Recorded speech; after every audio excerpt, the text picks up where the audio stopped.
Денес пак ќе продолжам со Христовата беседа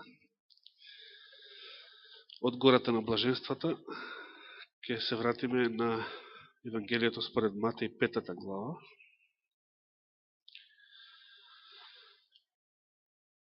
Мијатата сабота ги прочитавме само блаженствата.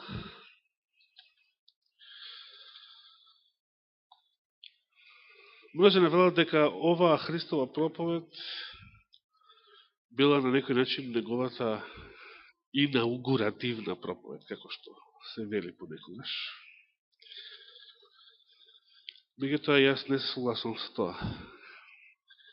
Христовата инаугурација била во неговата синагога во Назарет, значи првата проповед што ја одржал. Па дури и во тие цитирани зборови од Исаија, во синагогата во Назарет, била изложена програмата на неговиот живот, месијанската служба, само во кратки зборови. На гората на блаженствата пак, во таа беседа, Христос ги изнесува принципите на неговото царство.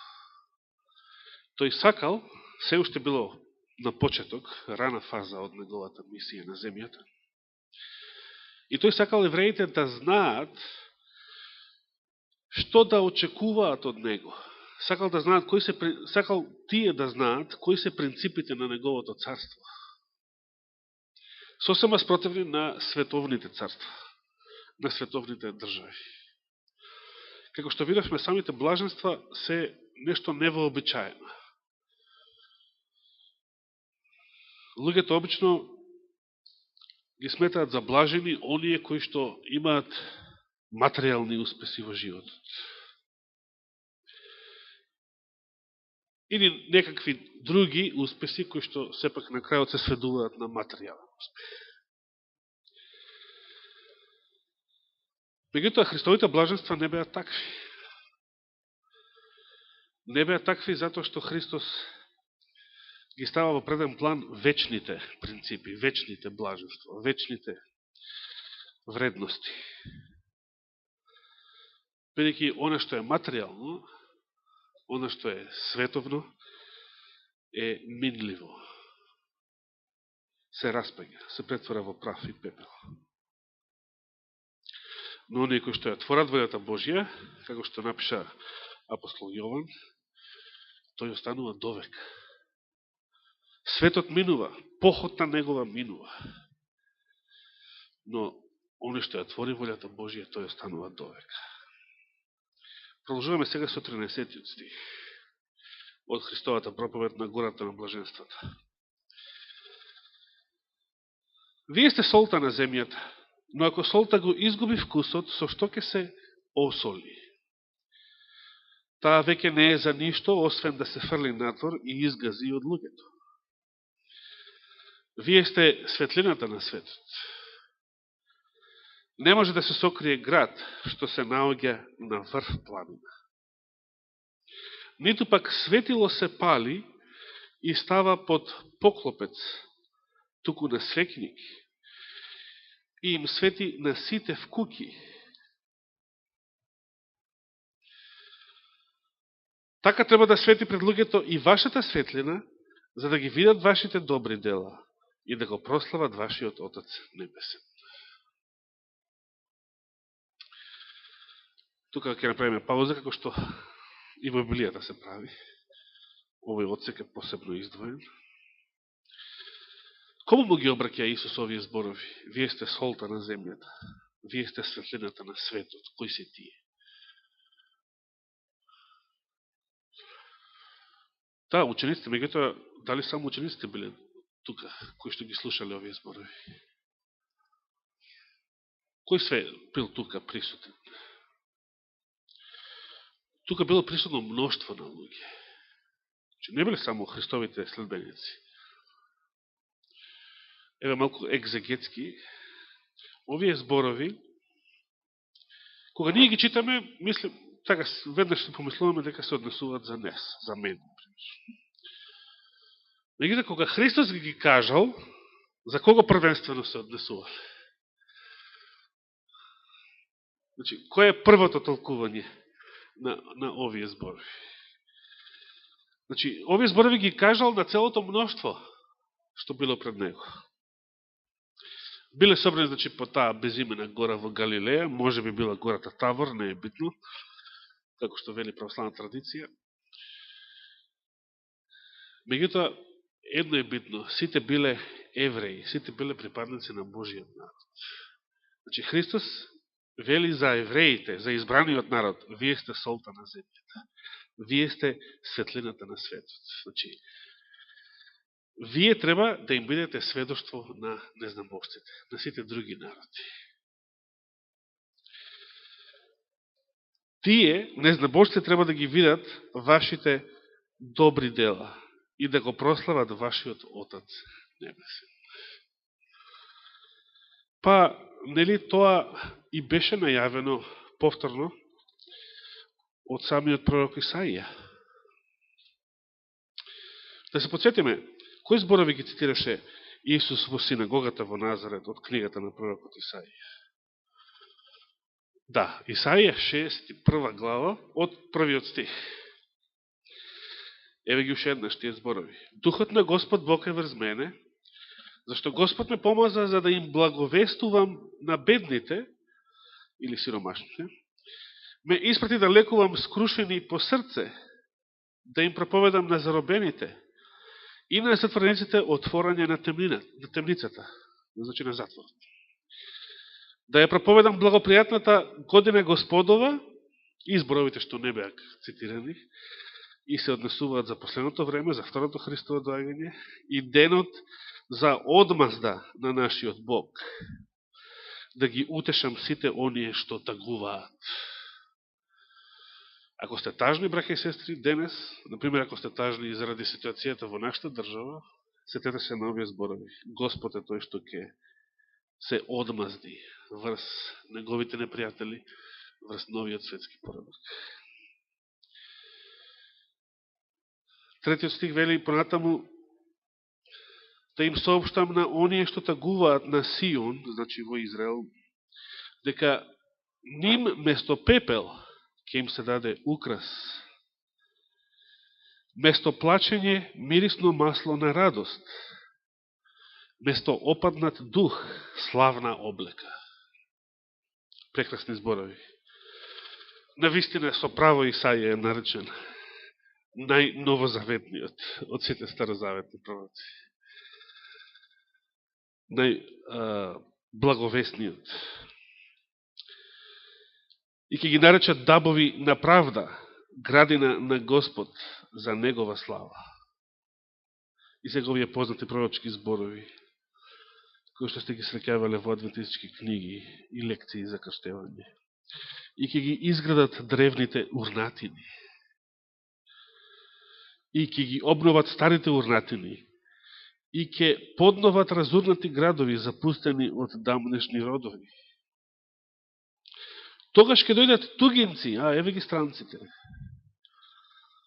и ќе ги пасат стадата ваши, синовите на тугинците ќе бидат ваши земјоделци и ваши лозари. А вие ќе се нарекувате свещеници на Господ, служители на вашиот Бог ќе ве нарекуваат. Ќе се користите со имотот на народите и ќе се прославувате со нивните богатства. Заради тоа што бевте двојно посрамени, подбивот и срамот им беа наследство. Затоа во земјата ќе добијат двојно, вечна веселба ќе има кај нив. Прекрасни зборови. Но да се вратиме на претходната глава, Исаија 6 глава. Каква мисија Господ сакал уште со векови пред Христа израелците да ја разберат и да ја исполнат. Прв стих, 6 глава. Дигни се, заблескај Ерусалиме, зашто дојде твојата светлина и славата Господова изгреа над тебе. Еве таа светлина. Вие сте светлината на светот. Зашто ете, темнина ќе ја покрие земјата и мрак народите. А на тебе ќе засветли Господ и славата Негова ќе се јави над тебе. Ако сите во темнина, а има светлина само кај тебе, што ќе се случи? Очите на сите ќе се свртат кон тебе. И народите ќе дојдат кон твоето видело, царевите кон светлината што изгрева над тебе. Хрени ги очите и погледај наоколу. Сите тие се собираат, идат кај тебе. Твоите синови ќе дојдат оддалеку и твоите ќерки на раце ќе се носат. Значи, враќање на мноштво израелци, расејани по светот. Заедно со мноштво народи кои што ќе се обрнат, ќе погледнат кон Ерусалим, ќе се обратат кон Господа, кон израелскиот Бог. Понатаму 5 стих вели, ќе читам до 9. Тогаш ќе видиш и ќе се зарадуваш и срцето твое ќе затрепери и ќе се расшири, зашто богатството на морето ќе потече кон тебе. И имотот на народите ќе дојде кај тебе. Ева повторно истата мисла.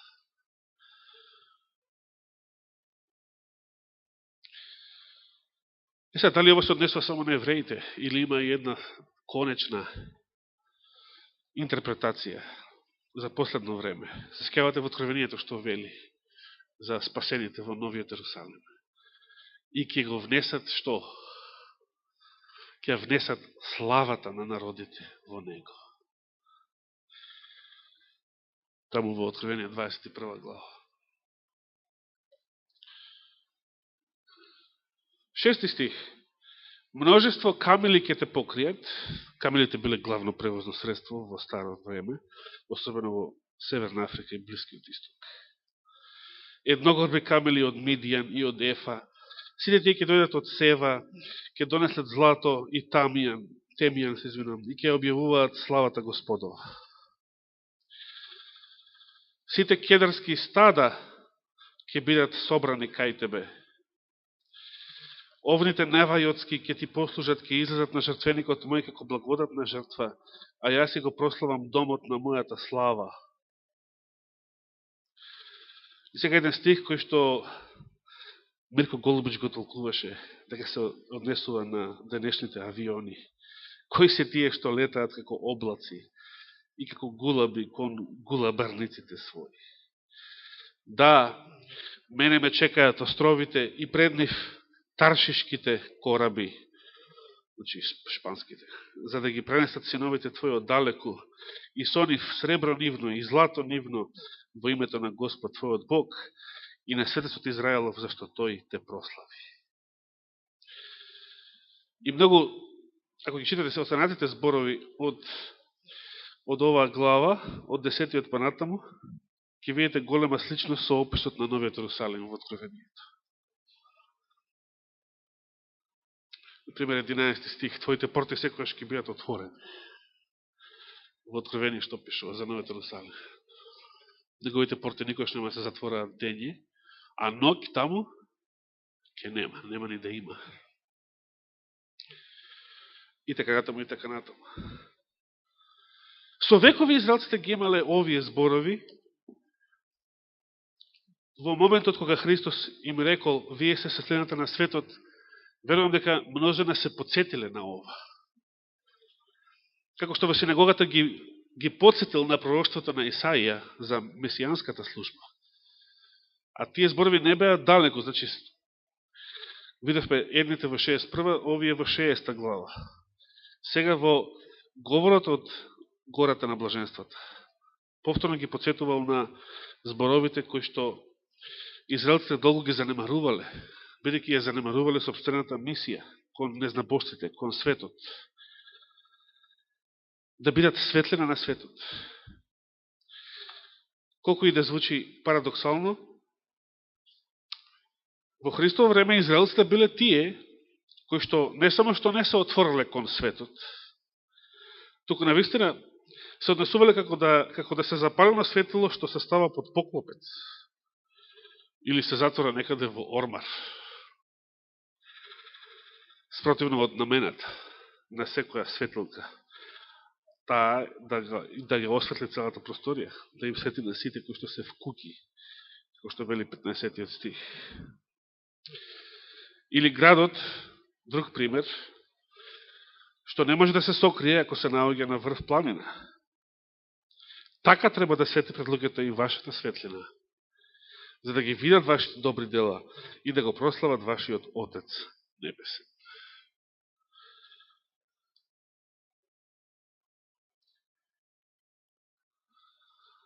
Имаме време да преминеме и на следниот одсек од Христовата проповед. Неговите најпознати зборови, барем за нас. Уште на самиот почеток од Христовата служба, Христос сакал да расчисти една работа. Но до ден денес, во умовите на многу христијани оваа работа не е баш чиста.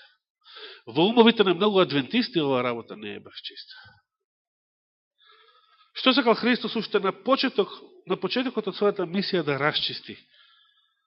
Немојте да мислите дека сум дошол да го поништам, или некој преводи велат да го укинам законот или пророците. Не сум дошол да ги поништам, туку да ги исполнам. Зашто вистина ви велам, дури постојат небото и земјата, ниту една буквичка или црта од законот нема да се измени додека не се исполни се. И така, за да биде уште појасно,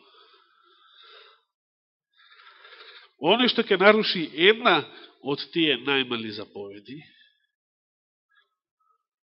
и така ги научи луѓето, ќе се нарече најмал во Царството Небесно.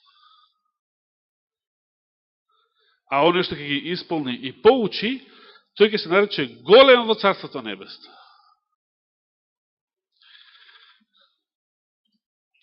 Слушав една многу смешен коментар.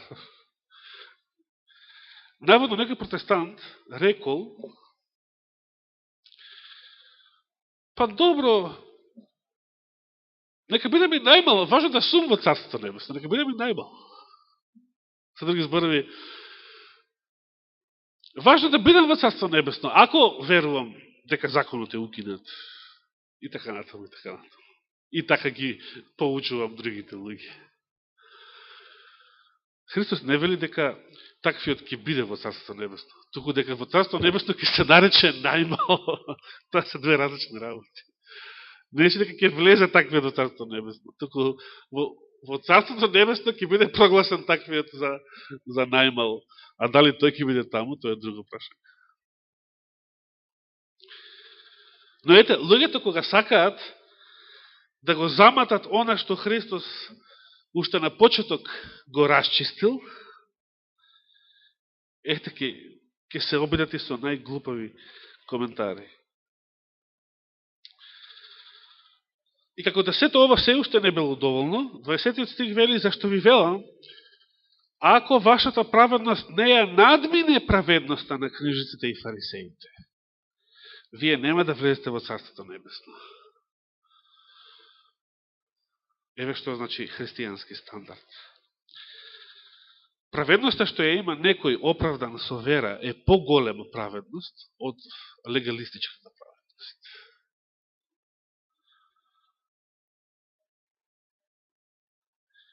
Тоа е голема тема.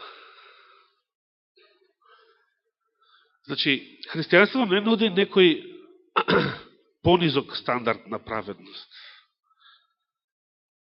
од фарисејскиот, туку повисок стандард. Само што тој повисок стандард е мотивиран од љубов, а не од обврска.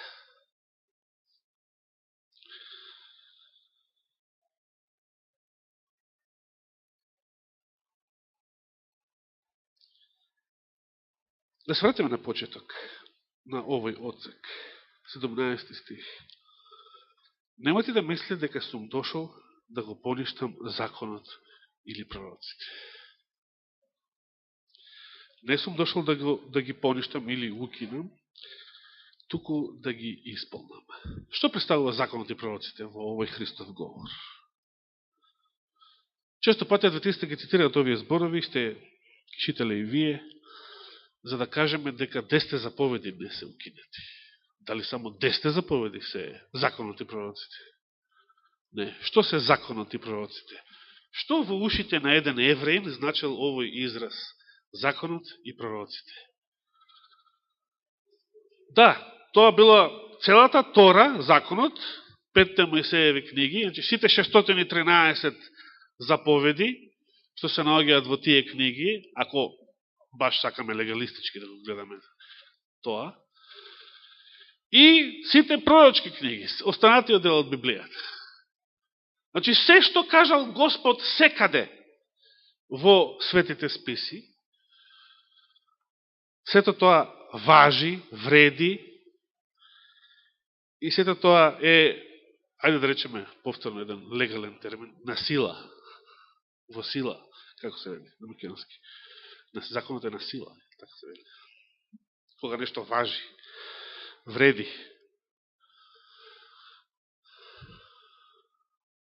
Македонскиот устав на сила или не е на сила?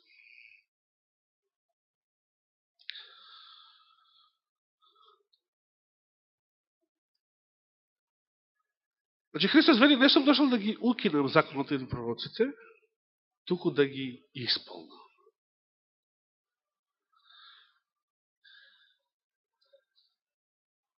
И потоа кажува една интересна потврда за овие своји зборови, зашто вистина ви велам, дури постојат небото и земјата, ниту една јота или црта од законот, че тоа било во еврејската азбука и ден денес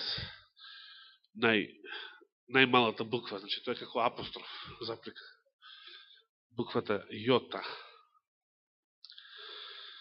И грците имаат јота, ама поинеко се пишува, за разлика од еврејското писмо.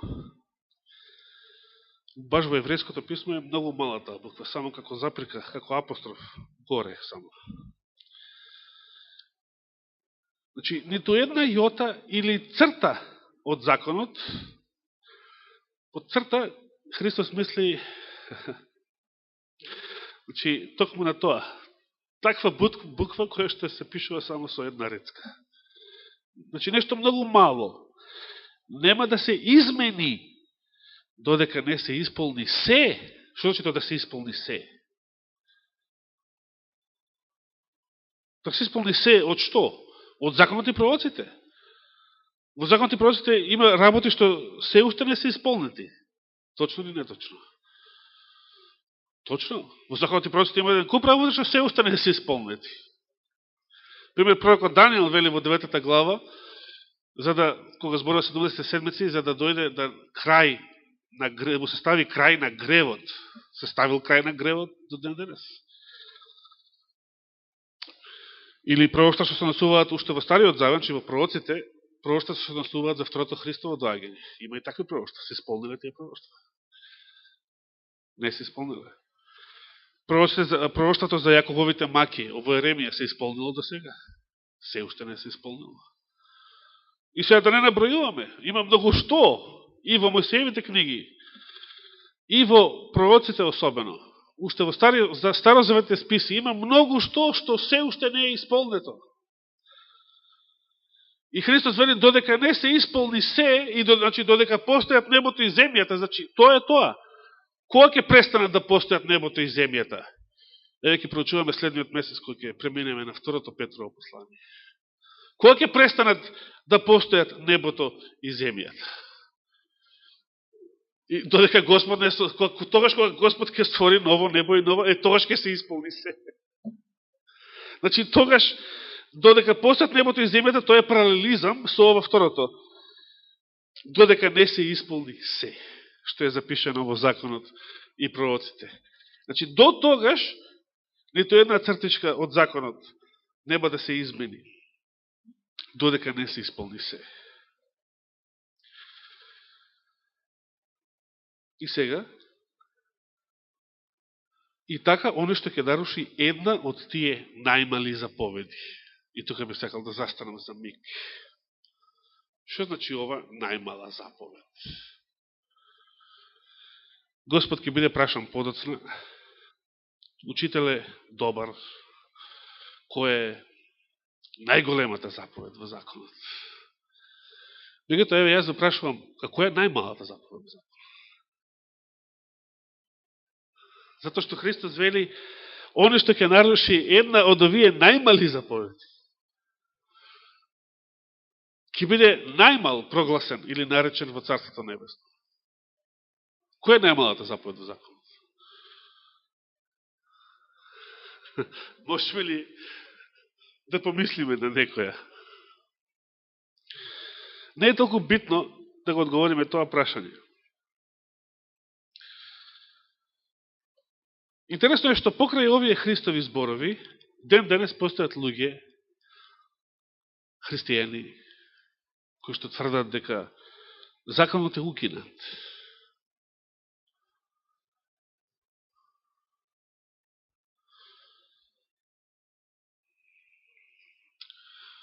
И сега различни толкувања.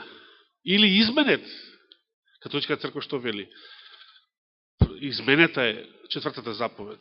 И светоста од седмиот премината е на првиот ден од седмицата. Меѓутоа Господи спомена дека ништо нема ни да се измени додека не се исполни се.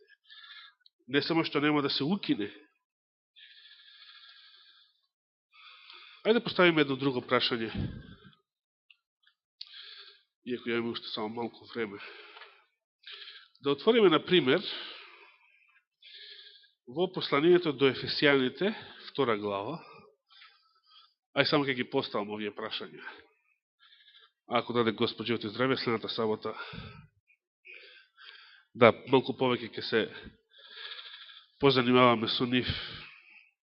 Значи, послание на апостол Павле до Ефесијаните, 2 глава, 15 стих.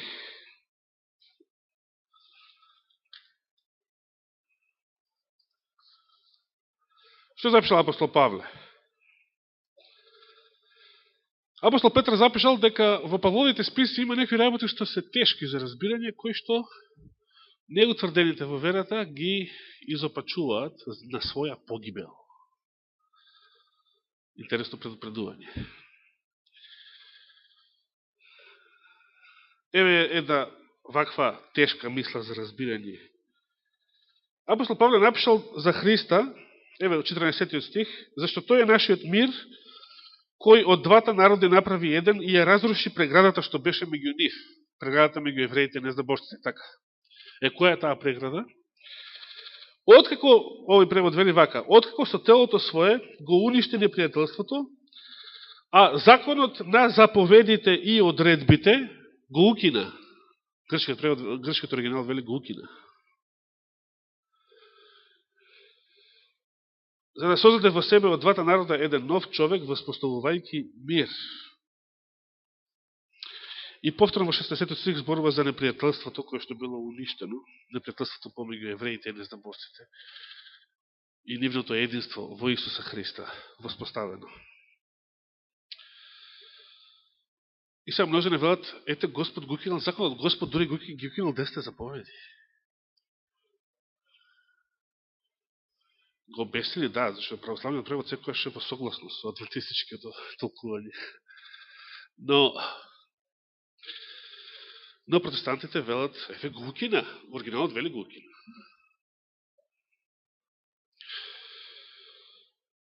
Проблемот е што овде не станува збор за, не само што не станува збор за 10 заповеди, туку не станува збор за ниту една од 613 заповеди во Мојсеевиот закон, во Петокнижието.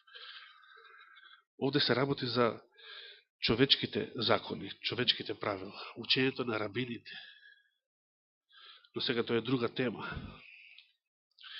за да го докажеме тоа.